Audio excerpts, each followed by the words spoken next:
அனைவருக்கும் வணக்கம்.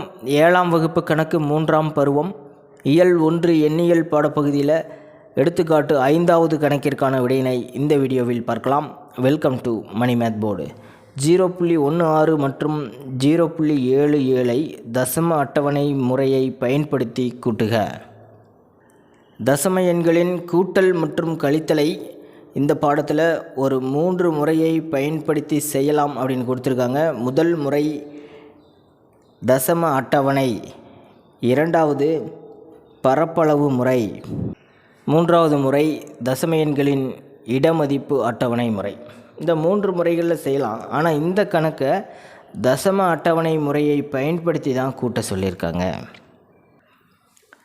இதற்கு முதல்ல நாம் என்ன பண்ணலாம்னா, கொடுக்கப்பட்ட தசம எண்களை பின்ன வடிவில் மாற்றிக்கொள்ளலாம். 0.16 தசம புள்ளிக்கு வலதுபுறமாக 2 இடமதிப்புகள் இருக்குது அப்படின்னா 100ஆல் வகுத்துக்கணும் அப்படின்னு அர்த்தம். இப்போ 16/100. 0.16 என்ற தசம எண்ணை பின்ன வடிவில் மாற்றும்போது நமக்கு 16/100 அப்படின்னு கிடைக்கும். அதே போல் 0.77ஐயும் பின்ன வடிவில் மாற்றிக்கலாம், 77/100 அப்படின்னு கிடைக்கும். ஒவ்வொரு பின்னத்திற்கான பொருள் நமக்கு தெரியும். 100 சம பகுதிகளாக ஒரு பொருளை பிரிச்சுட்டு அதில் 16 பங்கு அப்படின்னு அர்த்தம். 100ல் 16, இது 100ல் 77. இப்போ ஒரு முழு பொருளை 100 சம பகுதிகளாக பிரிச்சுக்கணும் அப்படின்னு அர்த்தம். அதுதான் இந்த பகுதியில் இருக்கிற 100. ஒரு முழு பொருளை 100 சம பகுதிகளாக பிரிச்சிட்டோம்.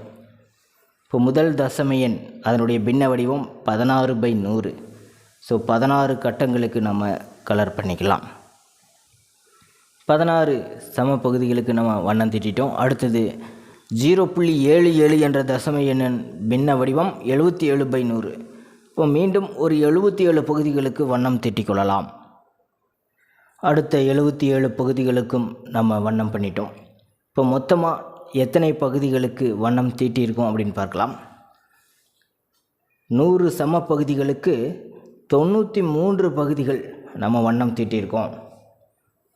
இப்போ 93/100 அப்படிங்கிற பின்னம் கிடைக்குது. இந்த பின்னத்தை தசம எண்ணாக கன்வெர்ட் பண்ணிக்கணும். கன்வெர்ட் பண்ணும்போது நமக்கு என்ன கிடைக்கும்? 0.93 அப்படின்னு கிடைக்கும். ஆன்சர் பாருங்கள். 0.16 கூட்டல் 2 கூட்டுங்கன்னு சொல்லியிருக்காங்க. ஸோ கூட்டல் 0.77 சமம் 0.93 என கிடைக்கும். இவ்வளோதான் ஆன்சர். எடுத்துக்காட்டு 1.6வது கணக்கிற்கான விடையினை அடுத்த வீடியோவில் பார்க்கலாம். மேலே இருக்கிற ஐகார்ட் செக் பண்ணிக்கோங்க. இந்த கணக்கில் உங்களுக்கு கூடுதலான விளக்கம் தேவைப்பட்டால் கீழே இருக்கிற கமெண்ட் பாக்ஸில் கேளுங்க. தேங்க்யூ.